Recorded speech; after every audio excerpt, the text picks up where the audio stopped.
પ્રશ્નોના જવાબ લખીશું. એમાં આપણે પ્રશ્ન એક સપ્તાહમાં પ્રશ્નોના જવાબ, ખાલી જગ્યા, ખરા ખોટા અને બંધ બેસતા જોડકા રચો. 4 પ્રશ્નો આપણે લખ્યા ને. હવે પ્રશ્ન 5, નીચે આપેલ પ્રશ્નોના જવાબ લખો. તો હવે પ્રશ્ન 5 આપણે લખીશું. નીચે આપેલ પ્રશ્નોના જવાબ લખો. તો તમારે હવે આપણે ચાલુમાં છે એટલે પાઠ નંબર ને પાઠનું નામ એવું નથી લખવાનું. હવે ખાલી સૂચના સ્થિતિ પાડીને જે જ્યાંથી લખ્યું હોય, જ્યાં પતે ને એની નીચેથી ચાલુ કરવાનું છે. પ્રશ્ન 5, નીચે આપેલ પ્રશ્નોના જવાબ લખો. હવે સવાલ એક લઈએ આપણે કે માણસને જીવવા માટે શાની જરૂર પડે છે? માણસને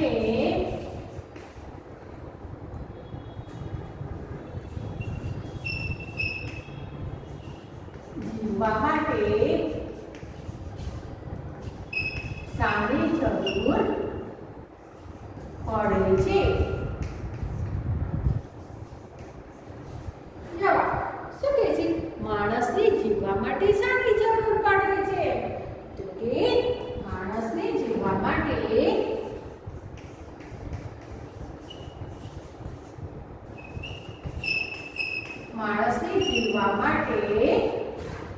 હવા, પાણી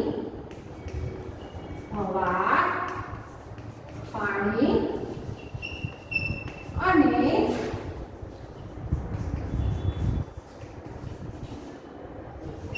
ખોરાકની જરૂર પડે છે. તો કે માણસને જીવવા માટે હવા, પાણી અને ખોરાકની જરૂર પડે છે. હવે આપણને એવું કીધું કે આ ત્રણમાંથી ગમે તે એક જ વસ્તુ પર જીવાય તો ચાલે. એટલું હવા હોય તો હવાથી થોડું જીવી શકાય, પાણી તો એટલા પાણીથી આપણે થોડું જીવી શકીએ, કે ખોરાક તો એટલું ખોરાક હોય, હવા ના હોય ને પાણી ના હોય તો એના થોડું જીવી શકાય. ત્રણેય વસ્તુની જરૂર પડે છે. તો કે એટલે માણસને જીવવા માટે હવા, પાણી અને ખોરાકની જરૂર પડે છે. સવાલ 2 જોઈએ કે આપણે શ્વસનમાં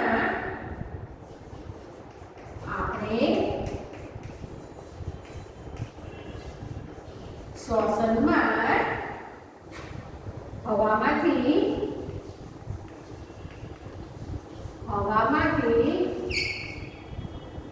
કયા વાયુનો ઉપયોગ કરીએ છીએ? કયા વાયુનો ઉપયોગ કરીએ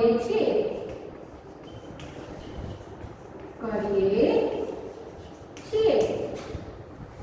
શું કહે છે સવાલ? આપણે શ્વસનમાં હવામાંથી કયા વાયુનો ઉપયોગ કરીએ છીએ? તો જવાબ લખીએ કે આપણે શ્વસનમાં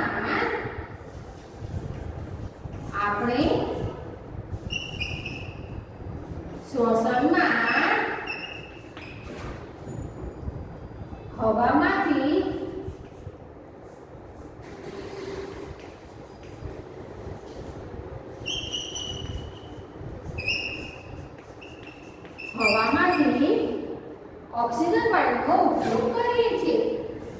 ઓક્સિજન વાયુનો ઉપયોગ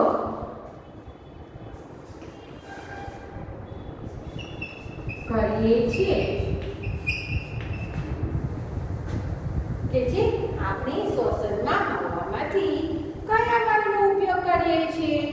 તો કે જવાબ આપણે શ્વસનમાં હવામાંથી ઓક્સિજન વાયુનો ઉપયોગ કરીએ છીએ. આપણે શ્વસનમાં હવામાંથી ઓક્સિજન વાયુનો ઉપયોગ કરીએ છીએ. હવે આપણે જોઈએ સવાલ નંબર 3.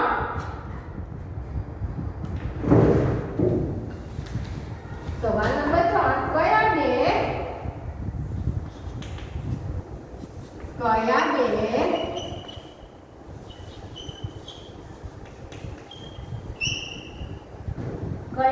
અવકાશી પદાર્થો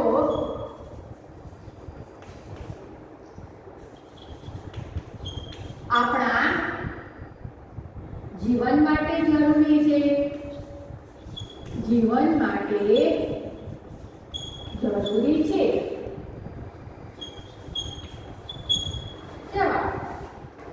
કે જે કયા બે અવકાશી પદાર્થો આપણા જીવન માટે જરૂરી છે? તો કે સૂર્ય અને ચંદ્ર, સૂર્ય અને ચંદ્ર નામના બે અવકાશી પદાર્થો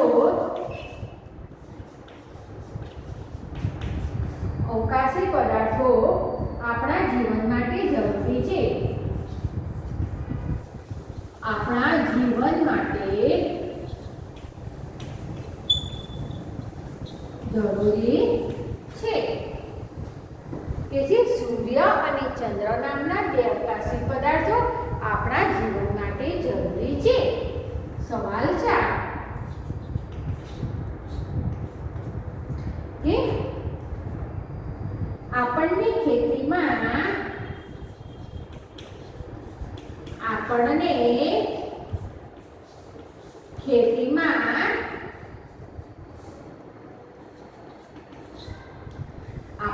ખેતીમાં ઉપયોગી પ્રાણીઓના નામ લખો. ઉપયોગી પ્રાણીઓના નામ લખો. ચાલો કે જે આપણને ખેતીમાં ઉપયોગી પ્રાણીઓના નામ લખો. આપણને ખેતીમાં બધા પ્રાણીઓના નામ નથી લખવાના. બધા પ્રાણીઓ જે મનમાં આવે એવા પ્રાણીઓના નામ નહીં લખવાના. કે જે પ્રાણીઓ કે જે ખેતીમાં ઉપયોગમાં આવતા હોય. તો કે બળદ ખેતીમાં ઉપયોગી પ્રાણી છે. બળદ ખેતીમાં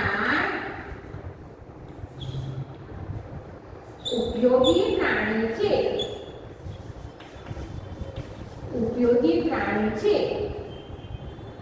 આ ઉપરાંત પાડા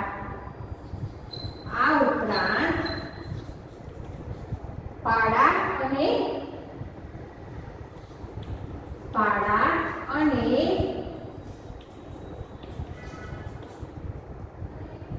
ઘોડાનો પણ ખેતીમાં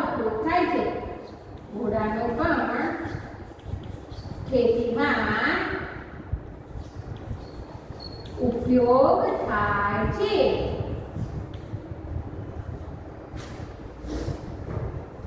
શું કે આપણને ખેતીમાં ઉપયોગી પ્રાણીઓના નામ લખો. તો કે બળદ ખેતીમાં ઉપયોગી પ્રાણી છે.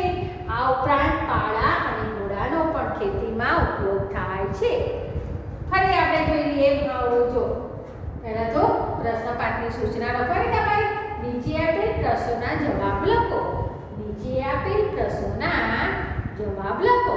સવાલ 1 માણસને જીવવા માટે શાની જરૂર પડે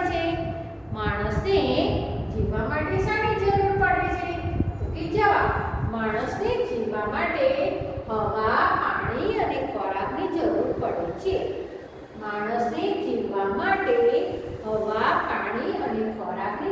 પડે છે. સવાલ 2 આપણે શ્વસનમાં હવામાંથી કયા વાયુનો ઉપયોગ કરીએ છીએ? શું કહે છે? આપણે શ્વસનમાં એટલે કે શ્વાસમાં આપણે જે શ્વાસ લઈએ છીએ ને એમાં હવામાંથી કયા વાયુનો આપણે ઉપયોગ કરીએ છીએ? તો કે આપણે શ્વસનમાં હવામાંથી ઓક્સિજન વાયુનો ઉપયોગ કરીએ છીએ.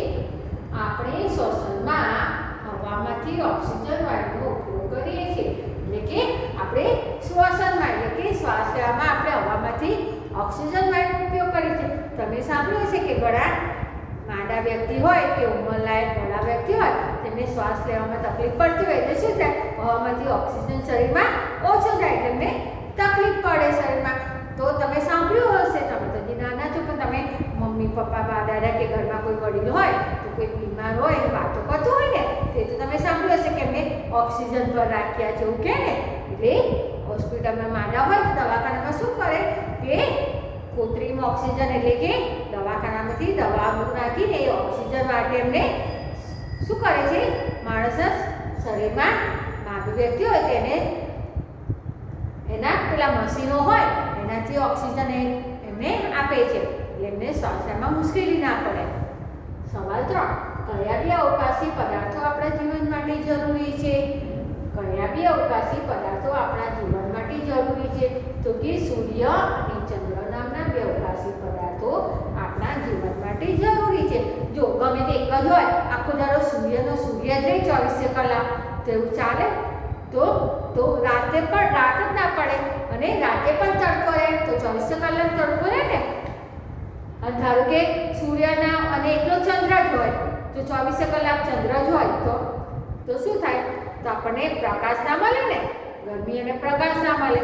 ચંદ્ર હોય તો શું થાય? સાંજ પડે ચંદ્ર ઉગે તો અંધારું થઈ જાય છે ને, અને ઠંડક લાગે છે તો પછી 24 કલાક અંધારું જ રહે.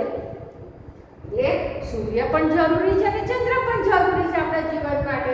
એટલે કે છે ને સૂર્ય અને ચંદ્ર નામના આ બે અવકાશી પદાર્થો આપણા જીવન માટે જરૂરી છે. સવાલ 4. આપણને ખેતીમાં ઉપયોગી પ્રાણીઓના નામ લખો. આપણને ખેતીમાં ઉપયોગી પ્રાણીઓના નામ લખો. જવાબ: બળદ ખેતીમાં ઉપયોગી પ્રાણી છે. આ ઉપરાંત પાડા અને ઘોડાનો પણ ખેતીમાં ઉપયોગ થાય છે. હવે આપણે નવો સવાલ જોઈએ. સવાલ નંબર 5 લખીએ આપણે.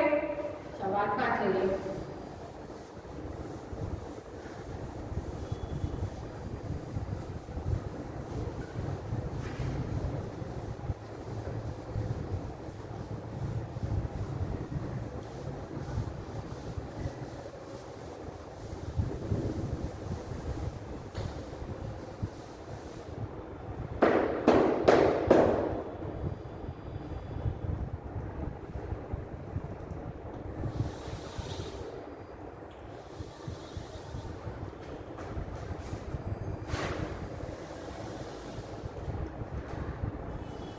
સવાલ નંબર 5 કે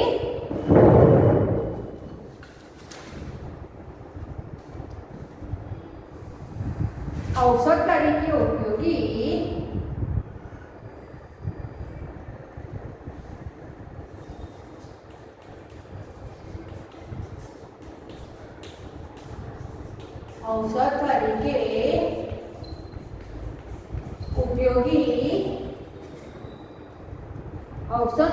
ઉપયોગી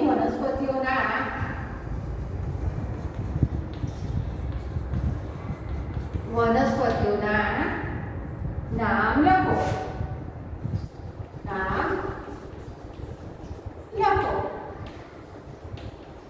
જવાબ: શું કે છે? ઔષધ તરીકે ઉપયોગી વનસ્પતિઓના નામ લખો.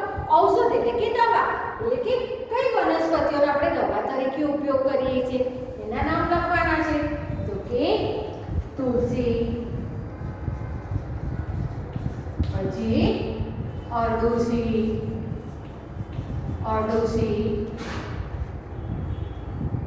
ગરમારો, લીમડો,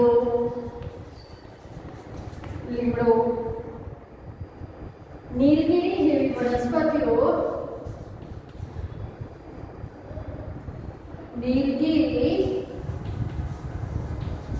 જેવી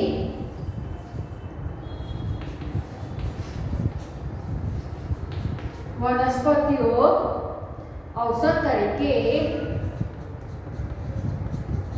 ઔષધ એટલે કે દવા તરીકે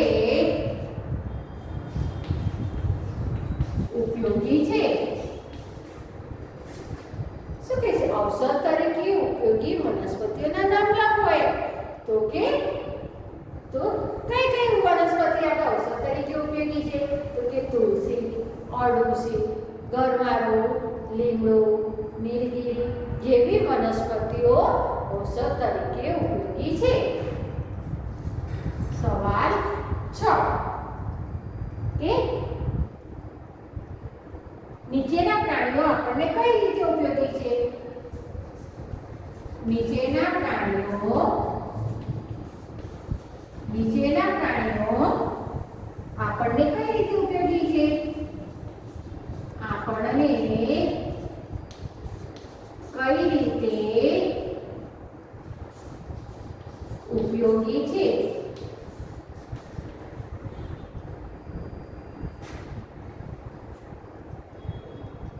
તો કે કૂતરું, કૂતરો, ઘેટું, પછી મધમાખી, અળસિયું. તો સવાલ 6, નીચેના પ્રાણીઓ આપણને કઈ રીતે ઉપયોગી છે? શું કહે છે સવાલમાં? નીચેના પ્રાણીઓ આપણને કઈ રીતે ઉપયોગી છે? કયા કયા પ્રાણીઓ? કૂતરો, ઘેટું, મધમાખી અને અળસિયું. તો એ આપણને કઈ રીતે ઉપયોગી છે એનો ઉપયોગ આપણે લખીશું. તો અહીંયા હવે હું જવાબ એના બાજુમાં લખું છું, બરાબર? તો જવાબ 6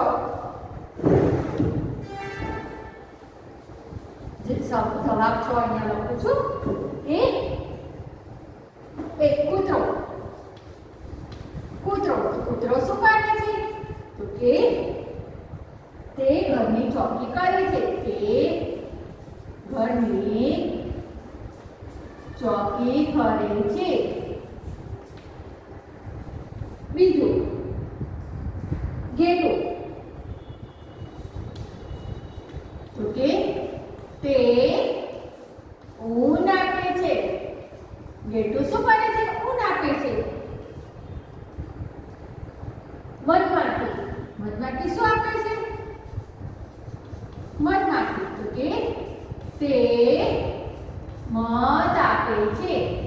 તે મધ આપે છે. ચોથું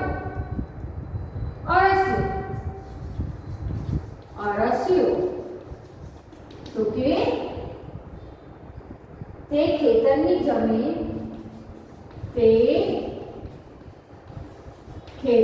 જમીન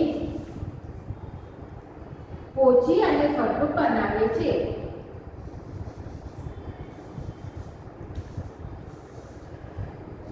ખેતરની જમીન પોચી અને ફળદ્રુપ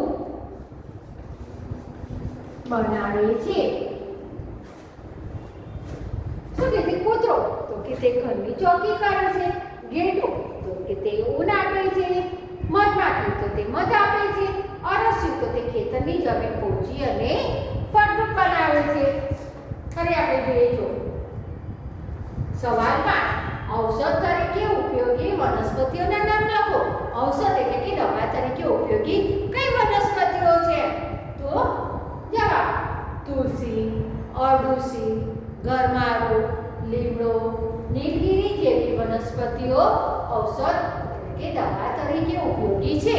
શું કહે છે? તુલસી, અરડુસી, ગરમાળો, લીમડો, નીલગિરી જેવી વનસ્પતિઓ ઔષધ તરીકે ઉપયોગી છે. સવાલ 6, નીચેના પ્રાણીઓ આપણને કઈ રીતે ઉપયોગી છે? નીચેના પ્રાણીઓ આપણને કઈ રીતે ઉપયોગી છે? તો કૂતરો, ઘેટું, મધમાખી અને અળસિયું. એટલે કે તે આપણને કઈ રીતે ઉપયોગી છે? શું ઉપયોગમાં આવે છે એ લખવાનું છે. તો અહીંયા લખ્યું છે જો કૂતરો. તો કૂતરો તો કે તે ઘરની ચોકી કરે છે. કૂતરો આપણા ઘરની ચોકી કરે છે ને, એટલે કે કૂતરો તો તે ઘરની ચોકી કરે છે. બીજું ઘેટો. તો ઘેટો આપણે શિયાળામાં ગરમ કપડાં પહેરીએ છીએ, શેમાંથી બને છે? ઘેટાના ઊનમાંથી, એટલે કે ઘેટાના વાળમાંથી બને છે ને, એટલે કે તે ઊન આપે છે. ઘેટું તો કે તે ઊન આપે છે. 3 મધમાખી તો તે મધ આપે છે. મધમાખી તો કે તે મધ આપે છે. 4 અળસિયું તો કે તે ખેતરની જમીન પોચી અને ફળદ્રુપ બનાવે છે. તે ખેતરની જમીન પોચી અને ફળદ્રુપ બનાવે છે. ફરી જોઈએ તો કૂતરો. તો આપણને પ્રાણીઓ કઈ રીતે ઉપયોગી છે એનો ઉપયોગ આપણે લખવાના છે. કૂતરો તો તે ઘરની ચોકી કરે છે. ઘેટું તો તે ઊન આપે છે. મધમાખી તે મધ આપે છે. અને અળસિયું તો તે ખેતરની જમીન પોચી અને ફળદ્રુપ બનાવે છે. પછી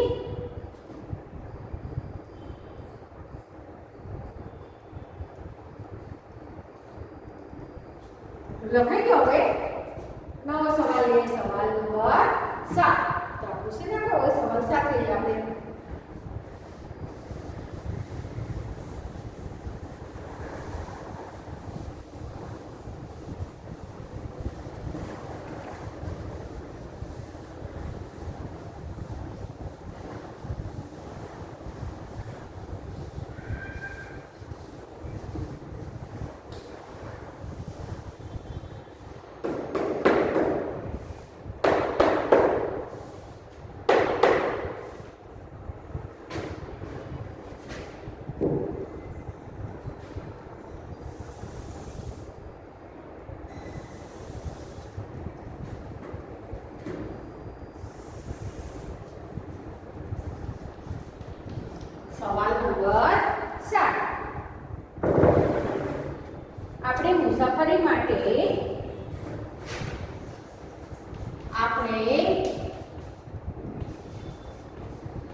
મુસાફરી માટે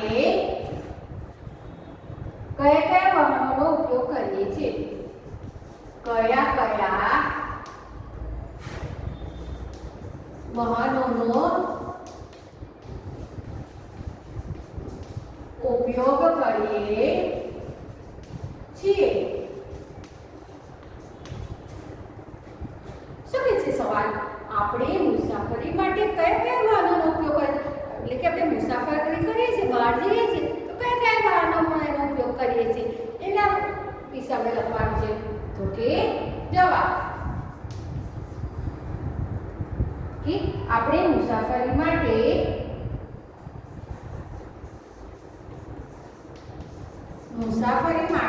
આપણે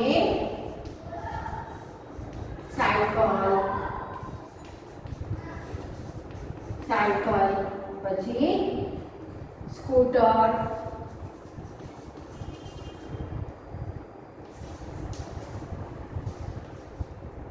મોટરસાયકલ,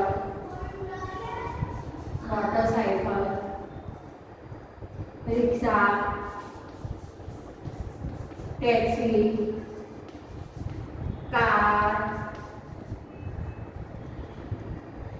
બસ, રેલગાડી, બળદગાડું,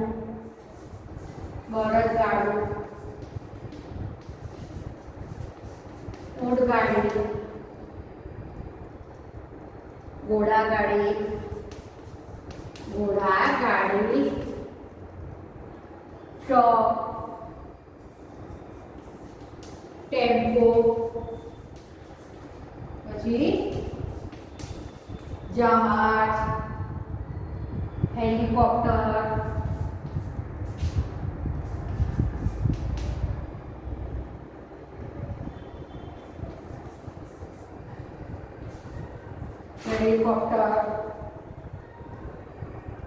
વિમાન વગેરે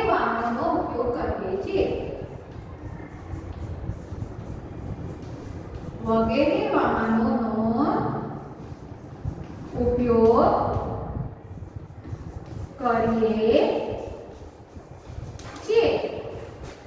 તો શું કહે છે? આપણે મુસાફરી માટે કયા કયા વાહનોનો ઉપયોગ કરીએ છીએ? તો કે જવાબ મુસાફરી માટે આપણે સાયકલ, સ્કૂટર, મોટરસાયકલ, રિક્ષા, ટેક્સી, કાર, બસ, રેલગાડી, બળદગાડું, ઊંટગાડી, ઘોડાગાડી, ટ્રક, ટેમ્પો, જહાજ, હેલિકોપ્ટર, વિમાન વગેરે વાહનોનો ઉપયોગ કરીએ છીએ. હવે સવાલ 9 લઈએ. સવાલ 8 સૂર્ય આપણને શું આપે છે? સવાલ 8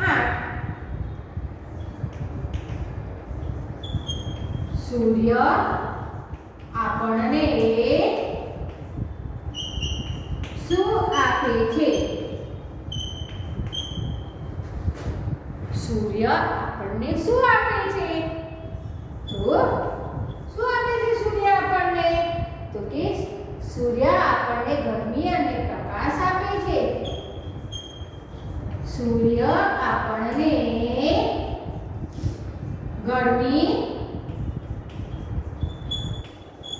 અને પ્રકાશ આપે છે. સૂર્ય આપણને ગરમી અને પ્રકાશ આપે છે. સવારે આપણે જોઈએ છે કે સવારે સૂર્ય ઉગે એટલે શું થાય છે? આપણને ગરમી પણ લાગે છે ને અને પ્રકાશ એટલે કે અજવાળું આપે છે ને. તો કે સૂર્ય આપણને ગરમી અને પ્રકાશ આપે છે. સવાલ 9 કે ચંદ્ર ક્યારે સંપૂર્ણ ગોળ દેખાય છે? ચંદ્ર ક્યારે સંપૂર્ણ ગોળ દેખાય છે? જવાબ ચંદ્ર ક્યારે સંપૂર્ણ ગોળ દેખાય છે? તો કે પૂનમની રાત્રિએ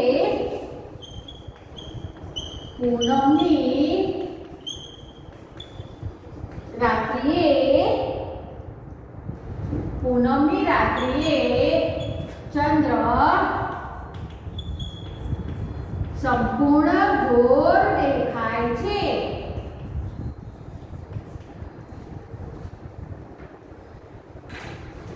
તેથી ચંદ્ર ક્યારે સંપૂર્ણ ગોળ દેખાય છે? તો કે પૂનમની રાત્રિએ ચંદ્ર સંપૂર્ણ ગોળ દેખાય છે. તમે જોયું છે પૂનમના દિવસે ચાંદો એકદમ મોટો અને સરસ ગોળ મોટો દેખાતો હશે, સંપૂર્ણ એટલે કે પૂરો. તો તમે નાની કહો ને તો જે મમ્મીને કહી રાખવાનું, મમ્મી પૂનમ આવે એટલે મને કે ચંદ્ર બતાવજે ને, એટલે મમ્મી કહેજો ને મમ્મી તમે યાદ કરીને બતાવશે પૂનમના દિવસે, બરાબર? તો કે ચંદ્ર ક્યારે સંપૂર્ણ ગોળ દેખાય છે? તો કે પૂનમની રાત્રિએ ચંદ્ર સંપૂર્ણ ગોળ દેખાય છે. ફરી આપણે જોઈએ સવાલ 7. આપણે મુસાફરી માટે કયા કયા વાહનોનો ઉપયોગ કરીએ છીએ? શું કહે છે? આપણે મુસાફરી માટે કયા કયા વાહનોનો ઉપયોગ કરીએ છીએ?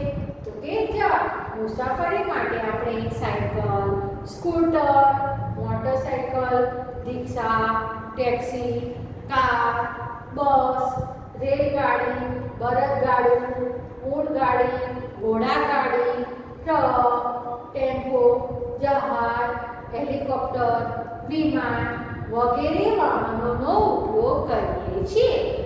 સવાલ 8. સૂર્ય આપણને શું આપે છે? શું કહે છે? સૂર્ય આપણને શું આપે છે? તો કે સૂર્ય આપણને ગરમી અને પ્રકાશ આપે છે. સૂર્ય આપણને ગરમી અને પ્રકાશ આપે છે. સવાલ 9. ચંદ્ર ક્યારે સંપૂર્ણ ગોળ દેખાય છે? ચંદ્ર ક્યારે સંપૂર્ણ ગોળ દેખાય છે? તો કે પૂનમની રાત્રિએ ચંદ્ર સંપૂર્ણ ગોળ દેખાય છે. પૂનમની રાત્રિએ ચંદ્ર સંપૂર્ણ ગોળ દેખાય છે.